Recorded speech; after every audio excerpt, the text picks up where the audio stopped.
어머님, 다 어머님 위해서예요. 세금만 줄이자는 거죠. 아, 진짜. 냄새. 솔직히 말씀드릴게요. 저희 연명 치료는 못해요.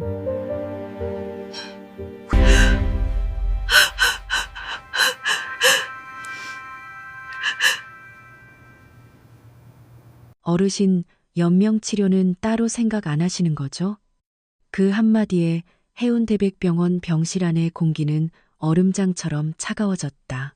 모처럼 병문안을 온 며느리 오지영의 얼굴에는 걱정보다는 귀찮음이 먼저 서려 있었다.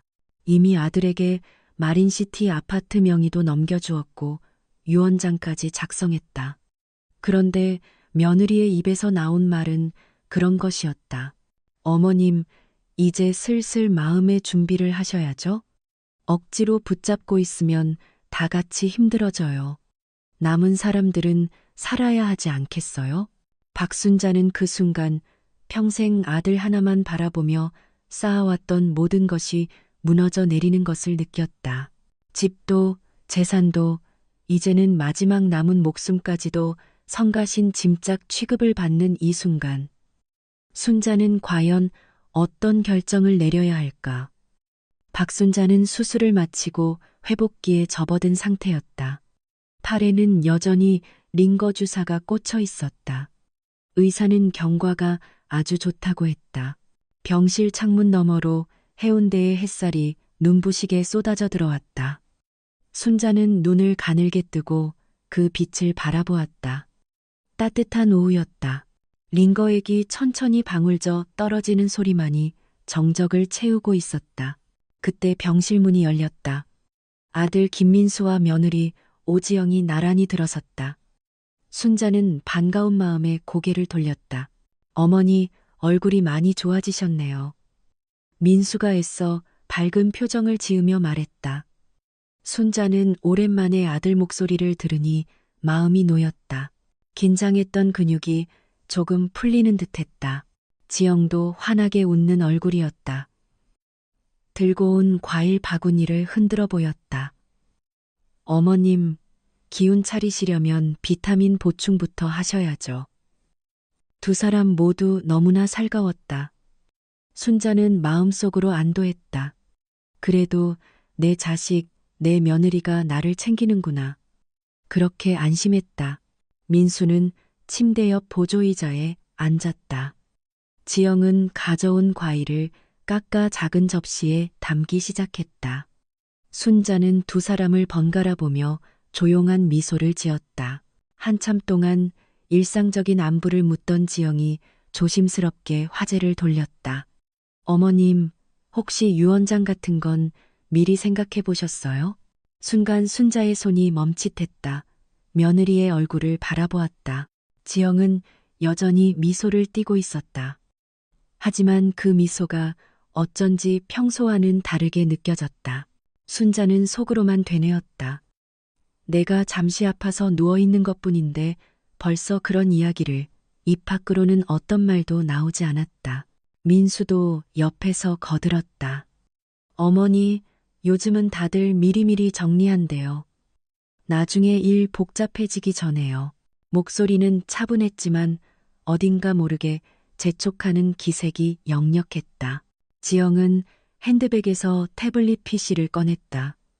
상속세 줄이는 방법들도 참 많더라고요. 그냥 저희가 잘 정리만 해두면 돼요. 화면을 순자 쪽으로 돌렸다. 숫자와 도표가 빽빽하게 차 있었다. 순자는 화면을 잠시 들여다보다가 다시 지영의 얼굴을 바라봤다. 나를 위해서 하는 말일까? 아니면 자기들을 위해서 하는 말일까? 순자는 혼란스러운 표정을 지었다. 마음이 조금씩 무거워졌다. 그래도 애써 겉으로는 웃어넘겼다. 알았다. 나중에 천천히 생각해보마. 일부러 목소리를 밝게 냈다. 민수와 지영은 고개를 끄덕였다. 그럼 천천히 고려해보세요, 어머님. 지영이 태블릿을 다시 가방에 넣었다. 민수는 자리에서 일어서며 손목시계를 확인했다. 어머니, 저희가 오늘 양산에서 일이 있어서 일찍 가봐야 할 것 같아요. 두 사람은 금방이라도 떠날 사람들처럼 가벼운 걸음으로 병실을 나갔다. 문이 닫혔다. 병실은 다시 조용해졌다. 그날 밤 순자는 병실 천장을 멀뚱히 바라보며 생각했다. 그래, 나도 언젠가는 정리를 해야지. 저 애들이 힘들지 않게. 아들과 며느리의 얼굴이 떠올랐다. 링거 방울이 계속해서 떨어지고 있었다. 순자는 눈을 감았다. 그때만 해도 그 결정이 훗날 어떤 파국을 불러올지 전혀 상상하지 못했다. 순자는 그저 자식들이 편하기만을 바랐다. 병실의 희미한 조명이 깜빡였다. 다음 날 오전이었다. 지영이 혼자 병실에 들어섰다. 순자는 침대에 상체를 기대어 앉아 있었다. 어머님, 오늘 몸은 좀 어떠세요? 인사는 짧았다. 지영은 곧장 병실 내부를 훑어보았다. 침대 옆간이 탁자에 새로 꺼내둔 수건과 간병용 패드 한 묶음이 눈에 들어왔다. 지영의 미간이 살짝 찌푸려졌다. 순자는 그 표정을 놓치지 않았다. 지영은 탁자 쪽으로 성큼 다가갔다. 어머님, 이런 건 그냥 밖에 두지 마세요. 병실 들어올 때마다 분위기가 너무 좀 그래 보여요. 목소리에는 노골적인 불쾌감이 섞여 있었다. 지영은 수건 묶음을 집어들었다. 손가락 끝으로만 겨우 잡았다. 마치 오물이라도 만지는 듯한 조심스러운 손길이었다. 이런 건 간호사분들께 맡기시면 되잖아요. 굳이 어머님이 직접 꺼내두실 필요 없어요. 순자는 조용히 대답했다. 밤중에 자꾸 깨서 바로 쓰려고 꺼내놓은 게다. 목소리가 기어들어갔다. 지영은 그 대답을 듣고도 고개를 저었다. 그래도 정리는 해두셔야죠. 지영은 수건과 패드를 침대 밑 서랍 안으로 거칠게 밀어 넣었다. 동작이 난폭했다. 순자는 그 모습을 말없이 지켜보았다. 며느리의 그 행동 하나하나에 속마음이 고스란히 드러나고 있었다.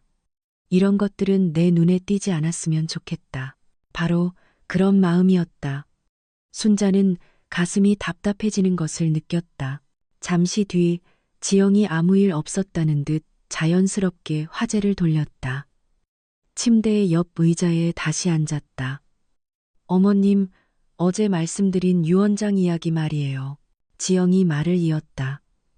병원에 계실 때 저희랑 같이 준비해 두시면 훨씬 수월해요. 순자는 그 말에 약간 놀랐지만 애써 표정을 감췄다.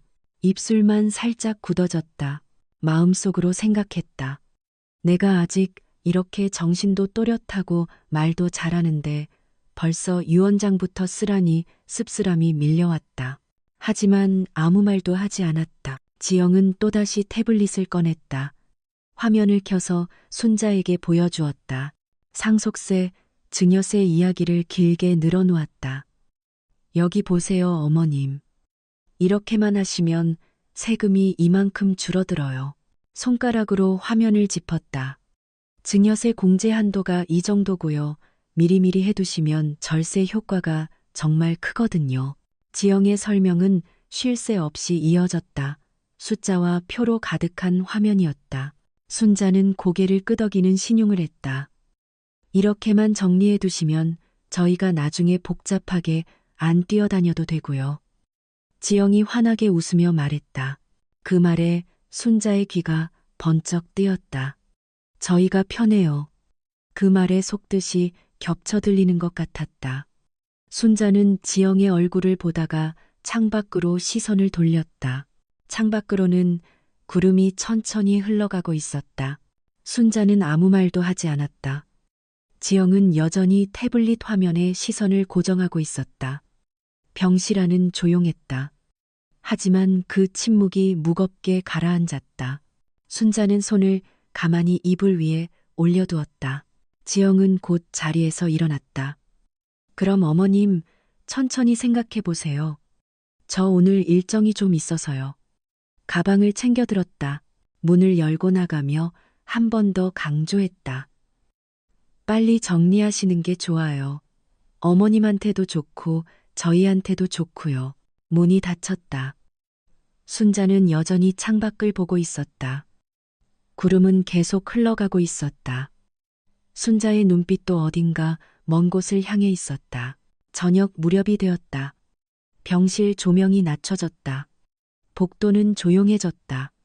간호사들의 발걸음 소리도 뜸해졌다. 순자는 침대에 누워 있었다. 창밖이 어두워지고 있었다. 병실 안에는 희미한 간접 조명만 남아 있었다. 그때 휴대폰이 울렸다.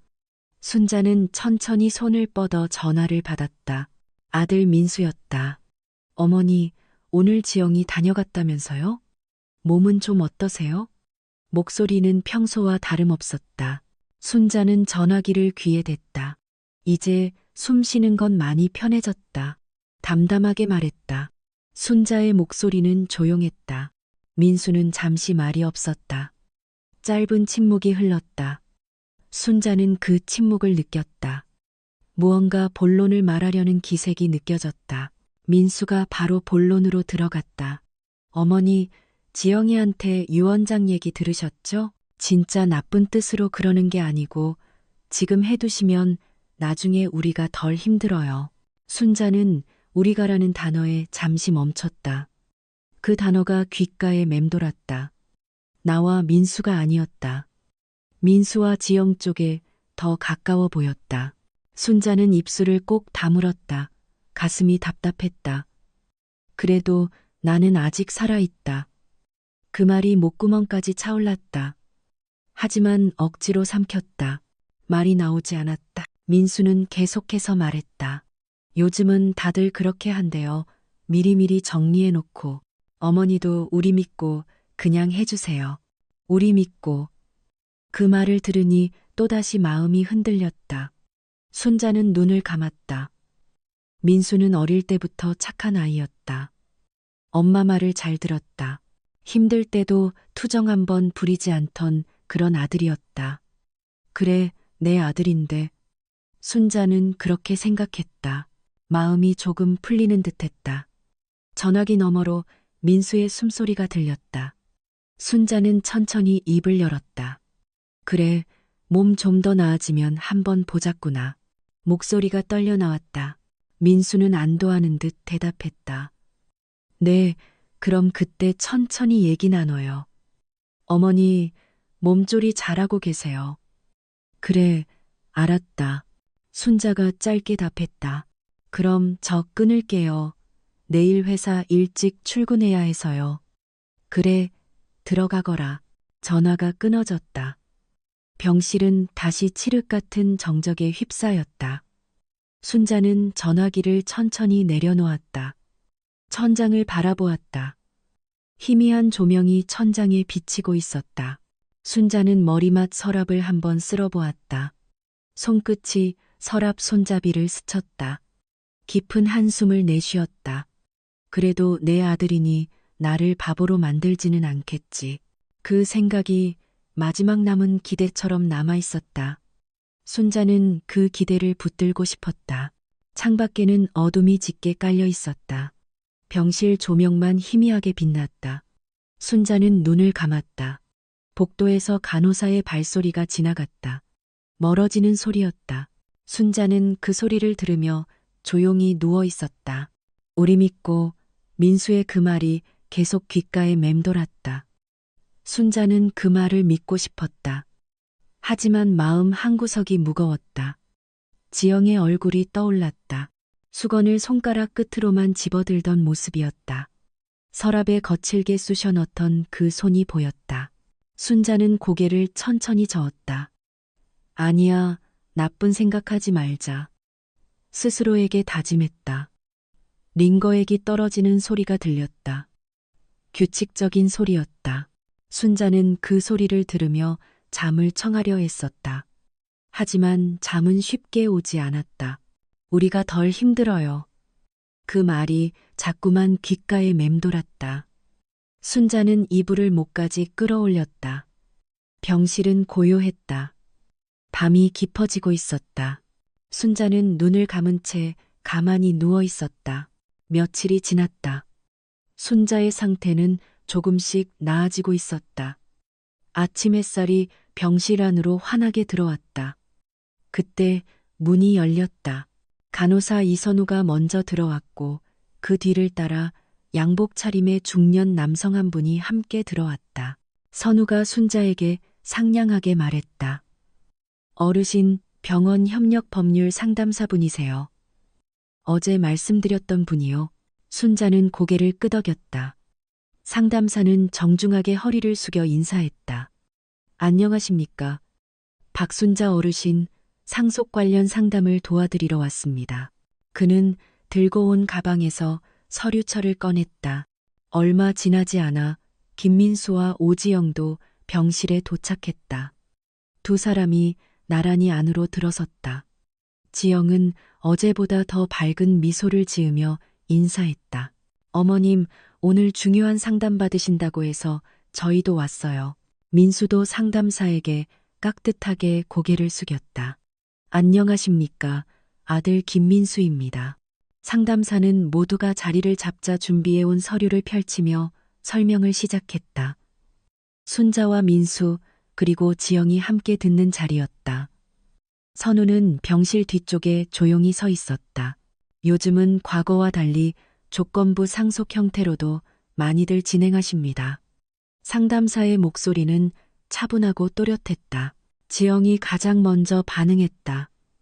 조건이요? 그게 무슨 조건이죠? 지영의 눈빛이 재빠르게 움직였다. 상담사는 종이를 꺼내 펜을 들었다. 내용을 조목조목 적어 내려가기 시작했다. 예를 들면 월 2회 이상 병원 방문 혹은 퇴원 후 일정 기간 보호자 역할 이행 이런 것들입니다. 펜이 종이에 스치는 소리가 또렷하게 들렸다. 순자는 그 종이를 가만히 내려다봤다. 월 2회 이상 병원 방문, 퇴원 후 보호자 역할 이행. 글씨를 확인하자 마음이 조금 놓였다. 순자는 그 말을 듣고 조금 안심이 되었다. 그래, 나를 보러 오고 나를 돌봐주겠다는 약속이라면 그 정도면 괜찮지. 속으로 그렇게 생각했다. 민수가 대수롭지 않다는 듯 가볍게 말했다. 아, 뭐 그 정도야 당연히 저희가 해야 할 일이죠. 목소리가 아주 편안하게 들렸다. 지영도 환하게 웃으며 대답했다. 네, 그럼요. 저희 어머님인데 저희가 잘 챙기고 모실 거예요. 아주 환한 표정이었다. 순자를 보며 다시 한번 웃어 보였다. 상담사는 고개를 끄덕이며 계속 종이에 무언가를 적었다. 잠시 후 상담사가 중요한 말을 덧붙였다. 이 조건들을 만약 이행하지 않으시면 상속의 효력이 정지되거나 최악의 경우 취소될 수도 있습니다. 목소리가 단단했다. 순자는 그 부분에서 귀를 기울였다. 정지되거나 취소. 그 말이 머릿속에 깊게 박혔다. 순자는 고개를 끄덕이며 말했다. 그러면 그 조건으로 해주시오. 나를 어떻게 대하는지 나도 보고 싶구먼. 목소리는 조용했지만 또렷했다. 상담사는 순자의 눈을 똑바로 바라봤다. 알겠습니다. 그럼 그렇게 명시하여 진행하겠습니다. 지호는 조금 의외라는 표정을 지었다. 지영은 순간적으로 표정이 굳었지만 곧바로 다시 평소의 웃음을 지어 보였다. 어머님 뜻대로 하세요. 저희는 다 괜찮아요. 상담사는 서류를 펼쳤다. 그 자리에서 조건부 상속에 대한 초안이 빠르게 만들어지기 시작했다. 종이 위에 글씨가 하나씩 채워졌다. 상속인, 조건, 기한, 그리고 효력 상실에 대한 문구까지 하나씩 적혔다. 순자는 그 종이를 가만히 보고 있었다.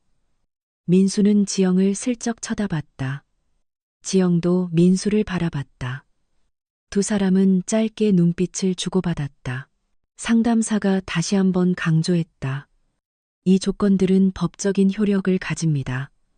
지키지 않으시면 상속 자체가 무효가 될 수 있습니다. 민수가 대답했다.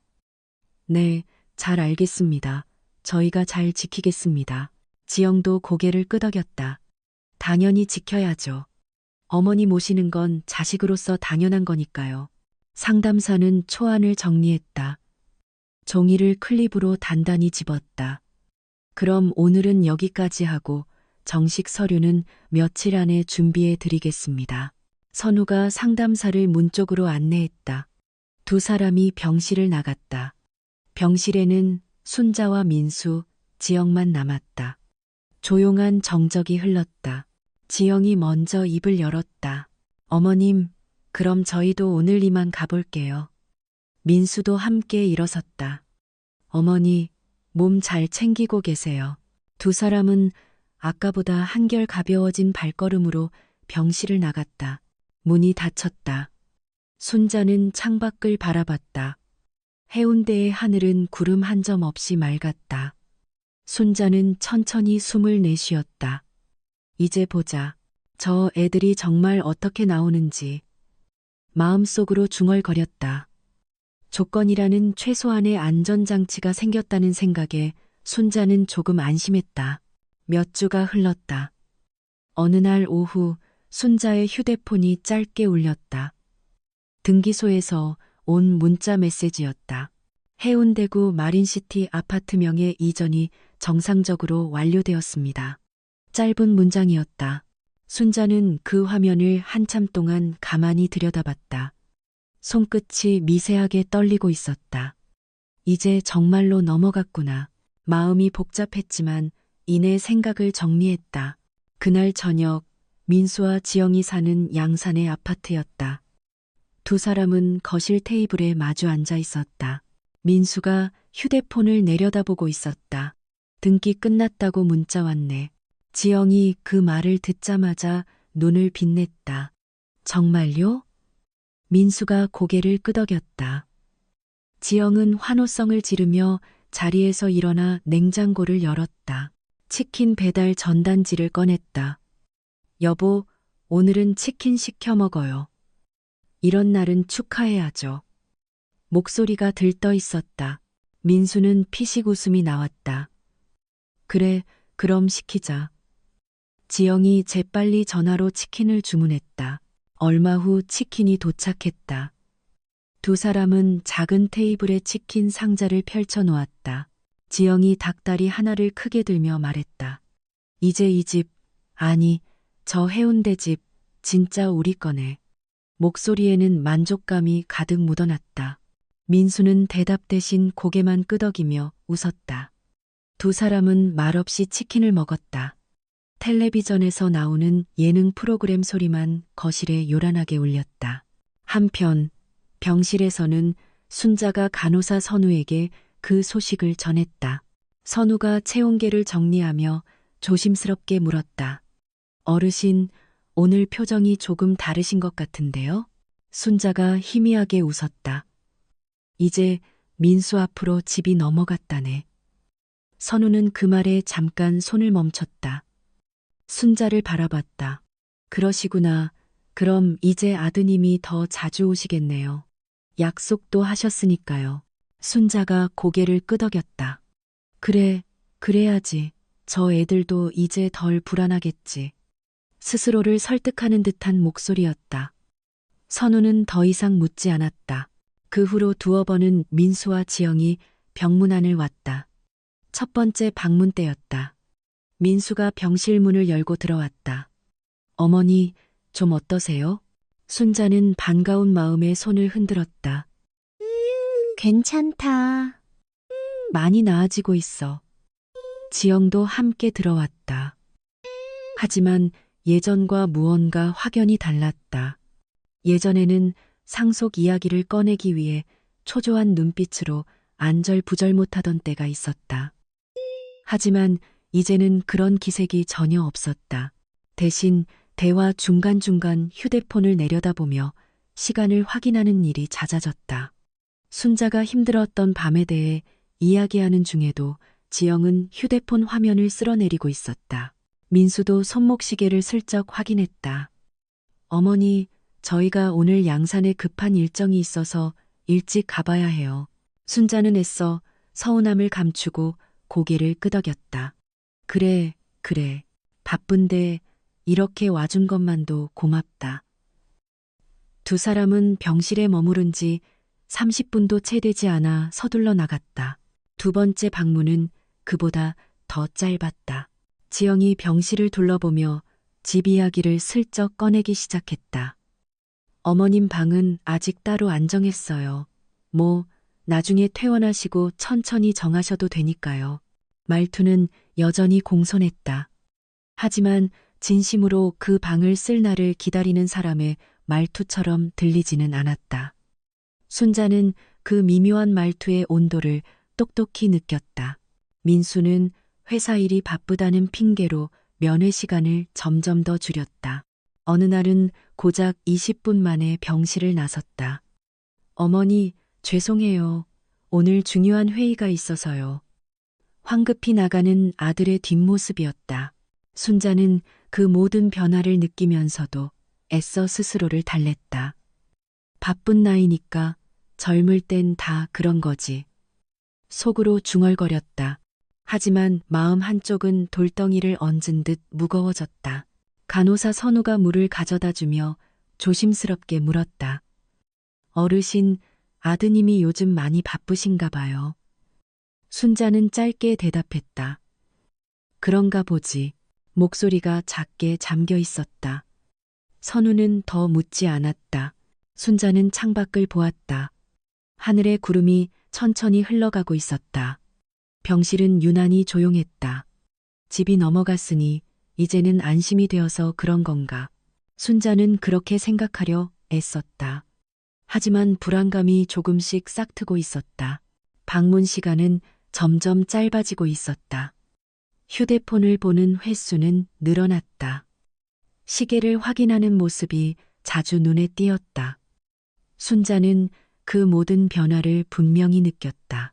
하지만 애써 모르는 척했다. 아직은 괜찮아. 그저 바쁠 뿐이야. 스스로에게 그렇게 말했다. 어느 날이었다. 면회 시간이 시작되었다. 순자는 침대에 기대 앉아 병실 문을 하염없이 바라보고 있었다. 오후 2시부터 4시까지가 면회 시간이었다. 순자는 벽시계를 보았다. 2시 30분이었다. 복도에서 발소리가 들려왔다. 순자는 반사적으로 고개를 들었다. 하지만 그 발소리는 옆 병실로 들어가는 소리였다. 3시가 되었다. 여전히 아무도 오지 않았다. 순자는 창밖으로 시선을 돌렸다. 3시 30분이 지났다. 순자는 다시 문 쪽을 바라봤다. 여전히 복도는 조용했다. 4시가 다가오고 있었다. 면회 시간이 거의 끝나가고 있었다. 순자는 천천히 고개를 돌렸다. 오늘은 일이 많아서 안 오나 보다. 속으로 중얼거렸다. 가슴 한쪽이 텅 비어버린 것 같았다. 면회 시간 내내 아무도 오지 않은 첫 번째 날이었다. 다음 주가 되었다. 민수가 혼자 병실에 들어왔다. 순자는 반가운 마음에 손을 들어 흔들었다. 민수야, 왔구나. 민수는 짧게 웃어 보였다. 네, 어머니, 잠깐 들렀어요. 아들은 침대 옆 의자에 앉지도 않았다. 문 근처에 서서 말했다. 요즘 상태는 어떠세요? 많이 좋아졌다.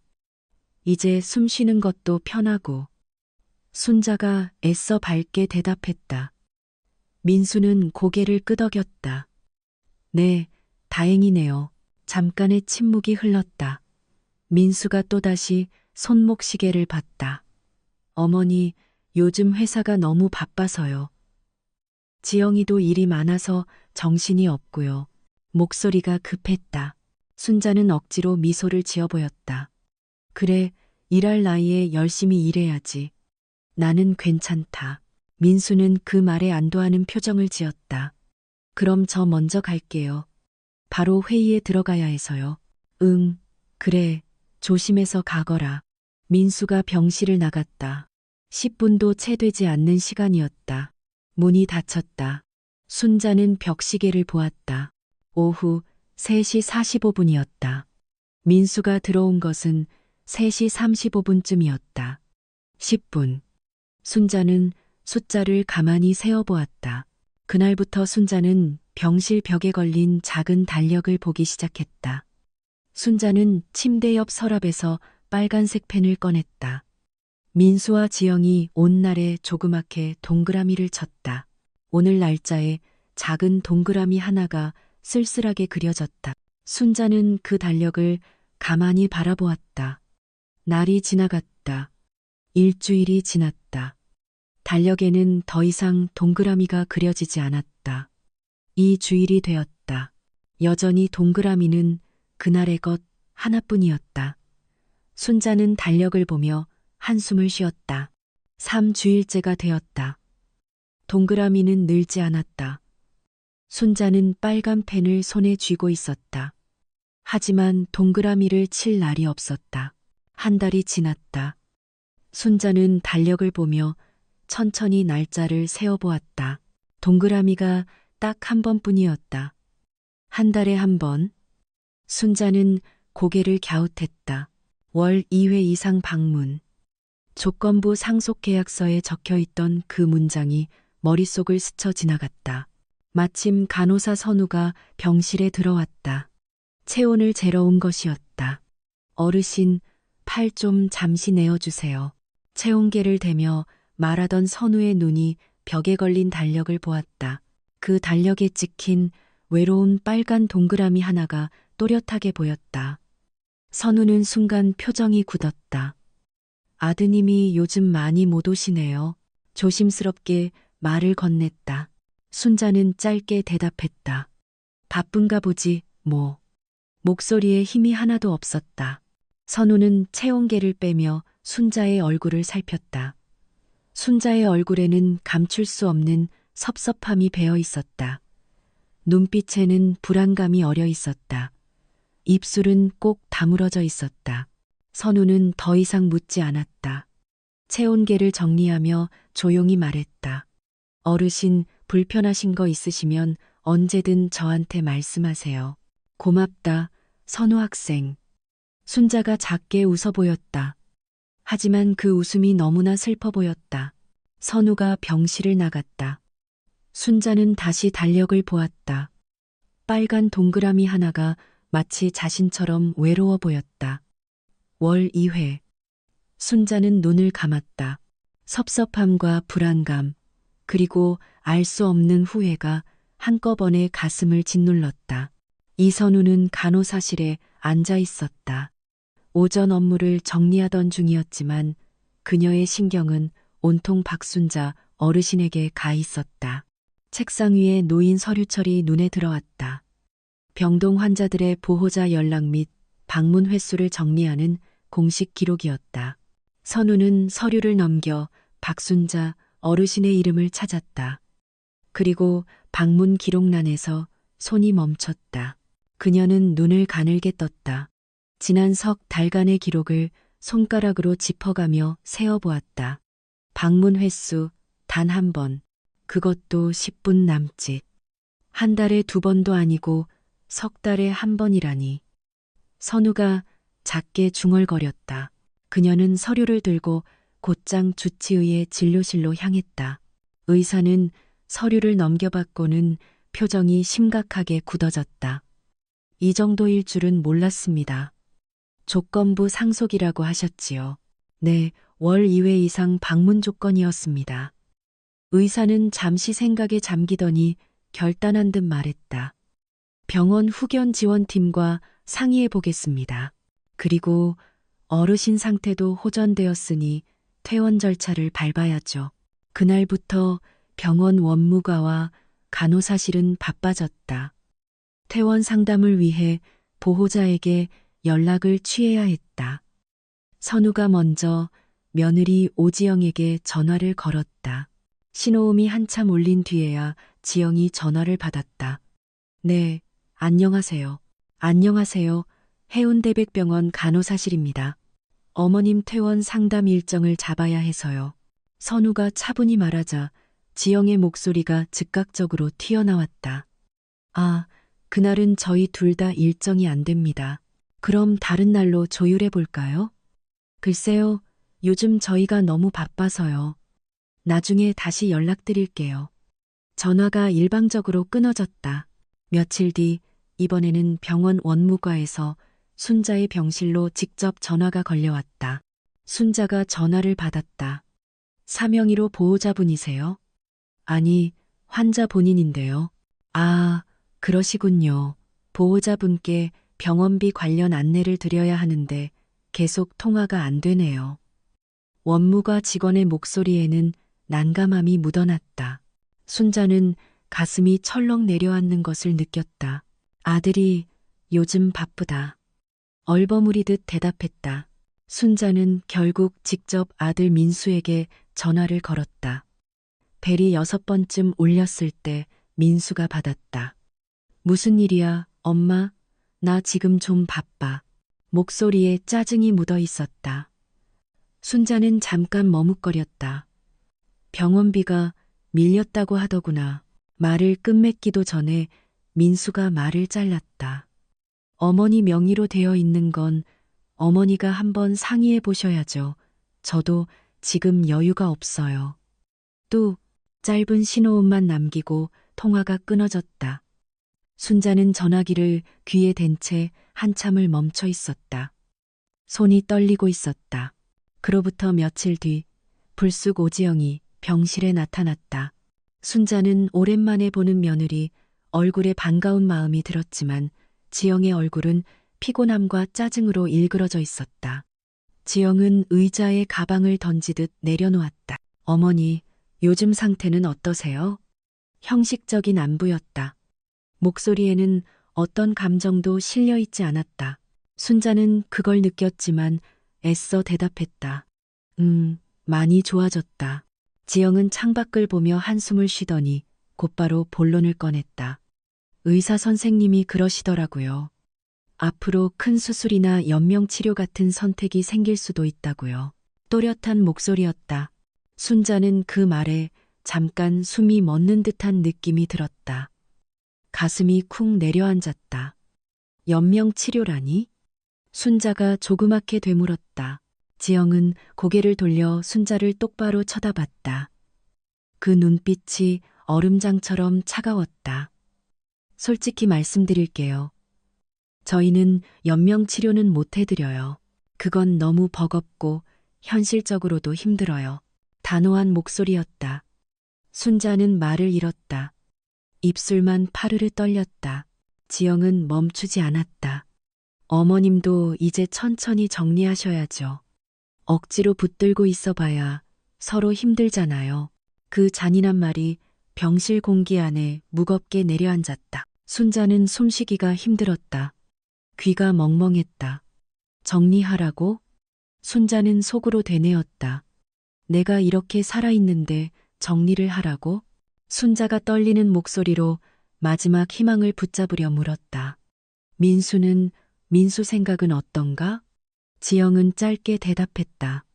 민수 씨도 같은 생각이에요. 그 말에 순자의 마지막 희망이 끊어졌다. 순자는 그제야 모든 것을 깨달았다. 아, 마린시티 아파트를 넘기고 나니 이제는 내 숨이 붙어 있는 것마저 짐이 되었구나. 마음속에서 무언가가 뚝 하고 끊어지는 소리가 났다. 보이지 않는 믿음의 끈이 산산조각 났다. 그 일이 있은 후 순자는 말없이 선우를 불렀다. 선우 학생, 내가 참 바보였네. 순자의 눈에서 눈물이 흘러내렸다. 선우는 말없이 순자의 손을 잡아주었다. 그날 밤 선우는 병원 사회복지팀과 주치의에게 모든 사실을 정식으로 보고했다. 며칠 뒤 병원 원무과에 공문 한 통이 도착했다. 해운대구 행정복지센터에서 온 공식 문서였다. 박순자 어르신 노인 후견 및 상속 관련 실태 점검 요청. 병원 측의 공식적인 문제 제기와 선우의 상세한 증언이 접수된 결과였다. 그날 오후 2시 단정한 옷차림의 사회복지사가 순자의 병실을 찾았다. 어르신, 안녕하세요. 구청에서 나왔습니다. 몇 가지만 확인하겠습니다. 복지사는 순자와 선우가 함께 있는 자리에서 서류철을 펼쳤다. 먼저 상속 서류부터 확인했습니다. 조건부 상속으로 명시되어 있네요. 그는 다음 장을 넘겼다. 조건은 월 2회 이상 병원 방문 및 퇴원 후 보호자 역할 이행입니다. 복지사는 선우가 미리 준비한 병원의 공식 보호자 방문 기록지를 꺼냈다. 하지만 병원 기록상 지난 석 달간 보호자의 공식 방문 기록은 단 한 번입니다. 그는 펜으로 그 숫자에 동그라미를 쳤다. 이것은 명백한 계약 조건 위반이며 부양 의무방임에 해당할 수 있습니다. 순자는 조용히 고개를 끄덕였다. 그 애들을 믿었습니다. 담담한 목소리였다. 며칠 뒤 행정복지센터의 한 상담실이었다. 민수와 지영이 잔뜩 불만스러운 표정으로 마지못해 앉아 있었다. 반대편에는 순자와 간호사 선우, 그리고 담당 사회복지사가 앉아 있었다. 지영이 먼저 입을 열었다. 저희가 회사 일로 얼마나 바쁜데 이런 걸로 사람을 불러내시고 그래요? 사회복지사가 책상 위로 서류들을 펼쳐놓았다. 두 분은 상속 조건을 이행하지 않으셨습니다. 단호한 목소리였다. 민수가 당황한 얼굴로 변명하기 시작했다. 아니, 그게 바빠서 그랬던 겁니다. 저희 마음은 그게 아닌데. 복지사가 민수의 말을 잘랐다. 보호자 및 부양 의무 이행은 마음이 아니라 행동으로 증명하는 것입니다. 복지사는 서류를 두 사람 앞으로 밀었다. 지난 석 달간 단 한 번 방문하셨고 퇴원 상담을 고의적으로 회피하셨으며 병원비 납부조차 거부하셨습니다. 복지사는 순자를 잠시 바라보았다. 어르신의 뜻이 확고하십니다. 그는 민수와 지영을 향해 최종 통보를 했다. 조건부 상속 계약의 중대한 위반에 따라 본 상속은 무효 처리됩니다. 뭐라고요? 지영의 얼굴이 종이장처럼 하얗게 질렸다. 상속이 무효 처리됩니다. 해운대 마린시티 아파트의 명의는 다시 박순자 어르신 앞으로 원상 복구됩니다. 복지사는 말을 이었다. 그리고 그 과정에서 발생한 모든 취득세, 등록세, 그리고 법률 비용은 전액 두 분이 부담하셔야 합니다. 그것은 그들에게 내려진 천벌이었다. 지영은 이럴 수가 라는 말만 중얼거리며 그 자리에 주저앉았다. 민수는 얼굴을 감싸 쥔 채 아무 말도 하지 못했다. 집은 순식간에 사라졌고 수천만 원에 달하는 세금 고지서가 두 사람 앞으로 날아왔다. 그들은 순식간에 빚더미에 올라앉았다. 소문은 무섭게 퍼져나갔다. 민수의 회사에서는 노모를 병원에 버리고 재산만 챙기려다 들통난 사람으로 낙인 찍혔다. 회의에서는 의견이 묵살되었고 동료들은 그를 피했다. 지영 또한 주변의 모든 인간관계를 잃었다. 한편 순자는 달라지고 있었다. 행정복지센터의 도움을 받아 깨끗하고 안정적인 요양시설에 새로 입소하게 되었다. 휴무인 날 선우가 과일 한 봉지를 사들고 순자를 찾아왔다. 어르신, 여기 생활은 좀 어떠세요? 순자는 창밖의 푸른 나무들을 바라보며 환하게 웃었다. 그것은 진심 어린 평온한 웃음이었다. 좋다. 아주 편하고 좋아. 선우가 조심스럽게 물었다. 아드님하고는 따로 연락 안 하세요? 순자는 천천히 고개를 저었다. 아니, 안 한다. 담담한 목소리였다. 순자는 창밖을 보며 조용히 말했다. 돈이 아니라 곁에 있는 사람을 믿었어야 했는데 내가 그걸 몰랐지. 이제 남은 시간은 오롯이 나를 위해서만 살란다. 그녀의 목소리에는 후회가 아닌 깊은 깨달음과 평온함이 담겨 있었다. 상속을 받고도 입싹 닫고 모른 척했던 아들과 며느리, 말로는 효도를 외쳤지만 행동은 달랐던 그들, 그들에게 내려진 법의 심판과 경제적 몰락은 그들이 자초한 가장 혹독한 천벌이었다. 순자는 창밖을 보며 따뜻한 햇살을 만끽했다. 병실에서 느꼈던 답답함은 이제 없었다.